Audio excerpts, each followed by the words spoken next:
శుభం వ్యాధు శ్రీ గురుభ్యో నమః.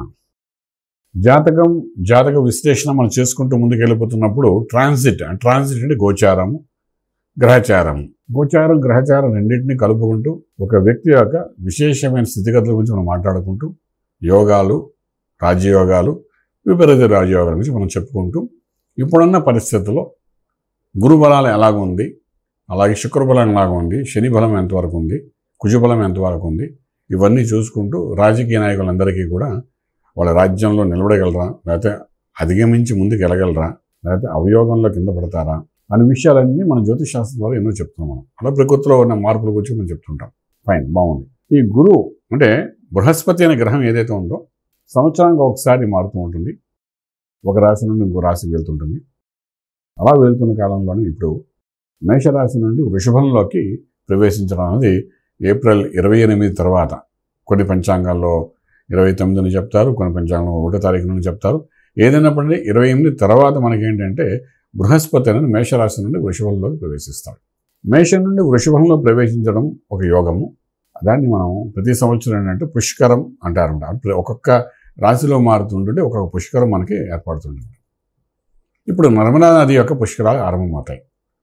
మన భారత భూభాగంలో నర్మదా నదికి ఒక విశేషమైన స్థితిగతులు ఉన్నాయి కాబట్టి ఆ నది యొక్క పుష్కరాలు ఆరంభమవుతాయి కాబట్టి మొదటి 11 రోజులు పుష్కరాలు చేసుకుంటారు. ఆఖరి 11 రోజులు కూడా పుష్కర నది స్నానం చేసి విశేషమైన మంత్రజపము, విశేషమైన దాన ధర్మాలు, విశేషమైనటువంటి యజ్ఞయాగాలు, రకరకాలుగా ఆధ్యాత్మికంగా ఏంటేంటి చేసుకోవాలో అవన్నీ కూడా చేస్తూ నర్మదా నది తీరంలో స్నానం చేయడం, అభ్యంగ స్నానం చేయడం, నర్మదా నది పరిక్రమం కూడా చేసేవాళ్ళు చాలామంది ఉంటారు. ఈ సమయంలోని రకరకాలుగా బృహస్పతి నర్మదా నది యొక్క ప్రవేశం చేయడం అనేది చాలా విశేషంగా చెప్పుకుంటాము. అలాగా ప్రవేశించడం అంటే ఏంటంటే వృషభంలోకి ప్రవేశించడం. జ్యోతిష్ శాస్త్రపరంగా వృషభంలో ప్రవేశించినప్పుడు ఏం జరుగుతుందంటే వృషభ రాశికి తన రాశిలో ప్రవేశించాడు కాబట్టి వృషభ రాశి వారికి ఎంతో కొంత ఒక ఫలితం ఇవ్వడు. చాలామంది జన్మ గురువు దోషం ఇస్తాడంటా కానీ గురువు యొక్క తత్వం మాత్రం అది కాదు.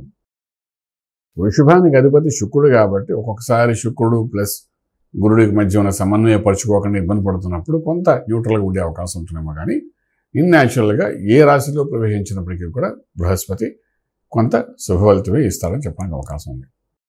సో అలాంటి పరిస్థితుల్లో మన వెనకాతలే రవి భగవానుడు సూర్యనారాయణమూర్తి వెనకాతలే వస్తుంటాడు.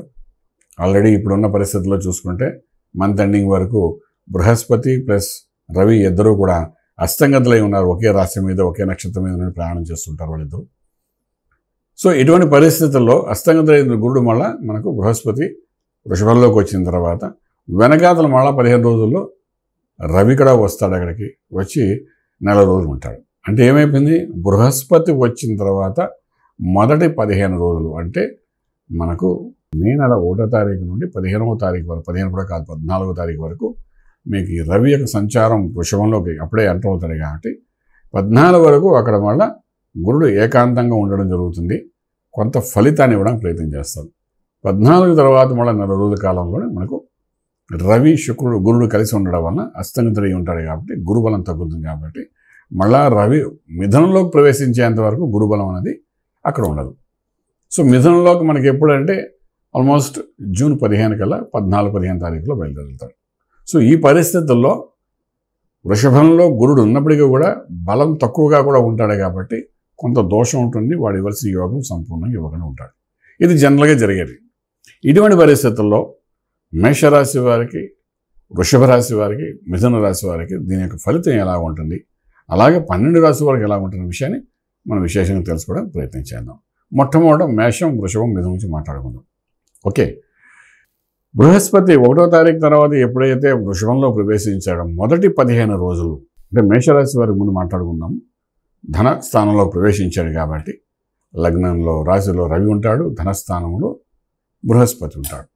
ఇటువంటి పరిస్థితుల్లో మేషరాశి వారికి రవి సింగిల్గా అక్కడ ఉండడం, ఉచ్చస్థితిలో ఉండడం, ఇవన్నీ ఒక యోగానికి సంబంధించిన ఫలితాలని చెప్తాం. అలాగే కుటుంబ స్థానంలో బృహస్పతి ఉండడం కూడా ఒక రకంగా అద్భుతమైన యోగం అని చెప్తాం. అలాగే ఏకాదశంలో శనీశ్వరుడు కూర్చున్న లాభం ఇవ్వడానికి అది ఒక యోగం కింద చెప్పుకుంటాం.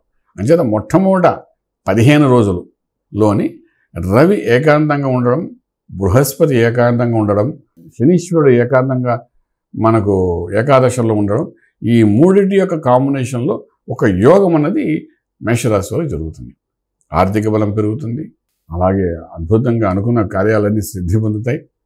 ఏదైనా విశేషమైన కార్యక్రమాలు చేయాలనుకుంటే దానికి కావాల్సిన ఫలితం కూడా వస్తుంది, చేసిన దానికి కూడా ఒక మంచి ఫలితం వస్తుంది. మహారాజయోగంగా ఈ 15 రోజులు జరిగిపోతాయి. ఇది ఒక రకంగా చెప్పాలంటే ఈ 15 రోజుల్లోనే మేషరాశి వారికి ప్రమోషన్స్ కానీ ఇంక్రిమెంట్స్ ఇలాంటివన్నీ కార్యక్రమాలు కూడా జరిగే అవకాశం ఉంటుంది. డిపార్ట్మెంట్లో అంటే ప్రభుత్వంలోని సెంట్రల్ గవర్నమెంట్ అనుకోండి, స్టేట్ గవర్నమెంట్ అనుకోండి, ఏదైనప్పటికీ ఈ రవి ఉచ్చస్థితిలో ఉండడము, ఉచ్చస్థానంలో ఉండి అలాగే గురుడు అన్నవాడు కుటుంబ స్థానంలోని ఎటువంటి దోషం లేకుండా ఉండడం, ఈ రెండు కాంబినేషన్ ఏంటంటే డెఫినెట్గా సక్సెస్ ఆఫ్ లైఫ్ అనేది ఒక మంచి మైలురాయి తీసిన అవకాశం ఉంటుంది. అది వ్యాపారస్తులకు అనుకోండి, ఫిల్మ్ ఇండస్ట్రీలో వాళ్ళు అనుకోండి, ఫార్మా అనుకోండి, లేకపోతే రియల్ ఎస్టేట్ రంగంలో అనుకోండి, రాజకీయ రంగంలో అనుకోండి. రాజకీయ రంగంలో అయితే ఇప్పుడు బాగా వేడివాడిగా మన ఆంధ్ర రాష్ట్రంలో ఉంది కాబట్టి, నేషనల్ లెవెల్లో ఉంది కాబట్టి, మేషరాశిలో పుట్టిన అశ్విని, భరణి, కృతిక మొదటి పాదం వాళ్ళకి వాళ్ళు తీసుకున్న నిర్ణయాలు సడన్గా ఒక యోగానికి ఇచ్చే అవకాశం ఉంటాయి. సో మే 13, 14 తారీఖు వరకు మేషరాశి వారి రవి ఉచ్చస్థితి, అలాగే గురుడు కూడా యోగ స్థితిలో ఉన్నాడు, కుటుంబ స్థానంలో ఉన్నాడు కాబట్టి ఒక పాజిటివ్ రిజల్ట్ డెఫినెట్గా రావడానికి అవకాశం ఉంటుంది మేషరాశి వారికి. అందులో ఏమాత్రం సందేహం అనేది లేదని చెప్పడానికి అవకాశం ఉంది. అలాగే మనం వృషభానికి వెళ్ళాం అనుకున్నాం. వృషభానికి వెళ్తే వృషభంలో కూడా మనకంటే గురువు యొక్క అనుగ్రహం అనేది 1వ తారీఖున ఆరంభమవుతుంది. సంవత్సరం అంతా అక్కడ ఉంటాడు. కానీ 13, 14 తారీఖు వరకు ఏంటంటే గురుడు ఒకడే ఉండి తర్వాత రవి బృహస్పతి దగ్గర కలవడానికి వృషభంలో ప్రవేశిస్తాడు. ప్రవేశిస్తూనే సేమ్ గురువుని టచ్ చేయడు కానీ బట్ డెఫినెట్గా ప్రవేశించిన తర్వాత రవి స్పీడ్ ఎక్కువ కాబట్టి నెమ్మదిగా గురుడు దగ్గరికి వచ్చేస్తాడు. వచ్చినప్పుడు గురుడు అస్తంగతం అవుతాడు మళ్ళా. సో ఈ 15వ తారీఖు తర్వాత అస్తంగతం అవుతాడు. సో 15వ తారీఖు వరకు గురుడు సింగిల్గానే ఉంటాడు కాబట్టి, రవి 12 ఉచ్చస్థితిలో ఉన్నాడు కాబట్టి వృషభరాశి వారు కూడా గురు ప్రవేశిస్తూనే ఒక టేక్ ఆఫ్ చేయాలి కాబట్టి మొదటి 15 రోజుల్లో వృషభంలో ఉన్న కృతికా నక్షత్రం, అలాగే మనం చూసుకుంటే రోహిణి నక్షత్రం, మృగశిర నక్షత్రం 1-2 పాదాలు కూడా ఏదో చిన్న చేంజ్ ఓ డెవలప్మెంట్, సడన్గా హైక్ అనుకోండి, సడన్గా డెవలప్మెంట్ అనుకోండి, సడన్గా ఒక యోగం అనుకోండి, షార్ట్ టర్మ్ అంటే బెనిఫిట్స్ ఉంటుంది సార్, అది ఏదైనా ఒక బెనిఫిట్ అనుకోండి. ఫిల్మ్ ఇండస్ట్రీలో వాళ్ళు ఉన్నారనుకోండి, ఒక చిన్న ఛాన్స్ దొరకడం, లేకపోతే చిన్న బిట్ రోలే వేస్తారు కానీ ఐడెంటిఫికేషన్ బాగా జరగడం, సక్సెస్ అయిపోవడం. ఈ మధ్య కొన్ని సినిమాలో హీరో పక్కన అసిస్టెంట్గా ఉంటారు, వాళ్ళేమో మంచి పేరు సంపాదించేసుకుని ఉంటారు. హీరోని పక్కన ఒక అసిస్టెంట్గా ఉంటుంది అమ్మాయి, ఆమె పేరు సంపాదించుకుంటే న్యూ ఎంట్రీస్, అలాంటి వాళ్ళు కూడా ఒక చిన్న హైప్ అనేది, చిన్న చేంజెస్ అనేది కనబడే అవకాశం మనకు వృషభంలో వాళ్ళకి కనబడుతుంది. ఆర్థిక బలం పెరుగుతుంది. ఇంకా రాజకీయ రంగంలో మీరు చూస్తే మే 13 కల్లా మన ఆంధ్ర రాష్ట్రంలో ఎలక్షన్స్ అయిపోతాయి, నేషనల్ లెవెల్లో సగం ఎలక్షన్స్ అయిపోతాయి. సో వృషభానికి మే 13, 14 వరకు రవి ఎంటర్ అవ్వడు కాబట్టి డెఫినెట్గా వృషభరాశి వారికి ఈ సక్సెస్ హైప్ అనేది కనబడే అవకాశం కనబడుతుంది. వృషభంలో పుట్టిన వాళ్ళు ఎవరైనప్పటికీ కూడా ఈ నక్షత్రాల్లో పుట్టిన వాళ్ళకి డెఫినెట్గా రాజకీయంలో కూడా ఒక ఉన్నత శిఖరం చేయడానికి ఒక మైలురాయి పెరగడానికి అవకాశం ఉంటుంది. అలాగే మిథునంలోకి వస్తాం. మిథునంలోకి వచ్చినప్పుడు ఏమిటవుతుందంటే డెఫినెట్గా మిథునానికి రవి ఏకాదశంలో ఉంటాడు, అలాగే గురుడు ద్వాదశంలో వచ్చి ఉంటాడు 1వ తారీఖు నుండి. సో ద్వాదశంలోకి వచ్చిన తర్వాత ఏకాదశం ఉన్న రవి మళ్ళీ 13, 14 తారీఖు కల్లా ద్వాదశిలోకి ప్రవేశిస్తాడు, ఖర్చు పెట్టే స్థలంలోకి ప్రవేశిస్తాడు. జ్ఞానకారుడైన గురుడు ప్లస్ రవి ఇద్దరు అక్కడ కలుస్తారు, 13వ తారీఖు తర్వాత కలుస్తారు సుమారుగా. సో అటువంటి పరిస్థితుల్లో ఈ మిథునానికి ఏంటంటే ఒక లాభం వస్తూ వస్తూ ఖర్చులోకి వెళ్ళిపెట్టడానికి కనబడుతుంది. అంతవరకు లాభంలో ఉన్న రవి ఏకాదశంలో ఉంటే కోటి దోషాలను నివృత్తి చేస్తారంటారు. అటువంటి ఏకాదశంలో ఉన్న రవి ఒక్కసారిగా ఏంటంటే 12వ భావంలోకి వచ్చేసరికి కోటి దోషాలు నివృత్తి చేసే రవి ఖర్చు పెట్టే స్థలంలోకి వచ్చేస్తాడు. అంటే నష్టం. ఏకాదశం అనేది పుణ్యము, ద్వాదశి అనేది పాపము. ఏకాదశం అనేది లాభము, ద్వాదశి అనేది ఖర్చు, నష్టం. సో నష్టం ఉండే చోటకి రవి వచ్చేస్తున్నాడు. 12లో రవి ఉన్నాడు అంటే డెఫినెట్గా బర్న్ చేసేస్తాడు, మనకున్న యోగాన్ని భ్రష్టు పట్టిస్తాడు ఒక్కొక్కసారి. సో మిథున రాశి వారికి ఏంటంటే అప్పటి వరకు ఉన్న ఒక యోగం నుండి బలహీనపరచచ్చు. అక్కడ 4 రోజులు ఉంటాడు, ఈ నెల రోజు 12 మిథునంలో ఎప్పుడైతే ఉంటాడో ఒక యోగాన్ని బలహీన. ఇది రాజకీయ రంగం గురించి నేను మాట్లాడతాను. ఇండివిజువల్ ఉద్యోగాలు చేసే వాళ్ళకి పెద్ద వేరియేషన్ కనబడదు. పై అధికారుల నుండి కొంచెం కోపావేశంతో కూడిన నిర్ణయాలు తీసుకోవడం, దానివల్ల మానసిక ఒత్తిడి పొందడం, ఇలాంటివన్నీ చిన్న చిన్న జరుగుతుంటాయి ఉద్యోగస్తులకి. అలాగే వ్యాపారస్తులు కూడా చేసిన పనిలో కొంత నష్టం కనబడుతుంది. అలాగే ఫిలిం ఇండస్ట్రీలో హీరోలు హీరోయిన్లు అలా కొనుక్కుంటే ఎంత తయారు చేసి ఎంత చేసినా కూడా దానికి రిజల్ట్, యాక్షన్ యొక్క రిజల్ట్ అనేది పాజిటివ్ రాక కొంచెం మానసిక ఒత్తిడి పొందుతారు. ఇలాగే మనకు రకరకాల వ్యాపారం, ఫుడ్ ఇండస్ట్రీ, ఫార్మా ఇండస్ట్రీ, ఇలా రకరకాల వ్యాపారాల వాళ్ళందరికీ కూడా ఒక యోగంలోనే టప్పును పడినట్టు అనిపిస్తుంది. ఎంతో కొంత నష్టం జరుగుతుంది. నష్టం ఎంత అని చెప్పడం కానీ నష్టం అయితే జరుగుతుంది. సో ఆ విధంగా జరుగుతుంది. కాబట్టి ఇవన్నీ కామన్ మ్యాన్స్ గురించి మనం మాట్లాడుకుంటే, కానీ రాజకీయ రంగంలో ఉన్న వాళ్ళకి ఒక యోగంలో ఉంటారు వాళ్ళు already.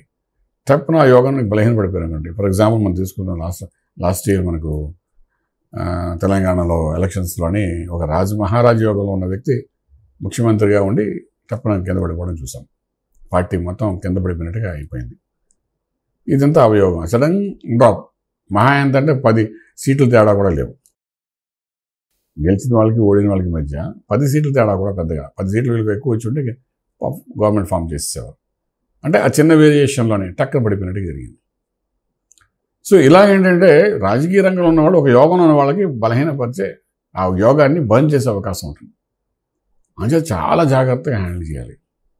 Handling is very important for political సినారీలో ఉన్న వాళ్ళకి స్పెసిఫిక్గా మనం చెప్పాలనుకుంటున్నమాట. సో ఈ రకంగా ఉన్నప్పుడు మేషం, వృషభం, మిథునం, మూడు ఈ స్టోరీని మారుస్తున్న వాళ్ళు ఎవరంటే రవి ప్లస్ గురుడు యొక్క కంజంక్షన్స్ వల్ల కొన్ని స్టోరీస్ మారుతున్నాయి. కాబట్టి చాలా జాగ్రత్త పడి దానికి సంబంధించిన సంస్కారాలను చేసుకుంటూ ముందుగానే వెళ్ళగడానికి ప్రయత్నం చేయగలిగితే డెఫినెట్గా రాజమార్గంలో రాజ్యం పొందగలుగుతారు. శుభం బియాత్. పూర్తి వివరాలకు సంప్రదించండి శ్రీ వేదమాత గాయత్రి జ్యోతిష్యాలయం, Brahmasri మంతా Suryanarayana Sharma garu, Srinilayam, first floor, 101, Sai Vaibhav layout, Chitrapuri colony పక్కన, కాజాగూడ, హైదరాబాద్ 500008. సంప్రదించవలసిన ఫోన్ నంబర్ 8855559147, 8855559148, 9849996644.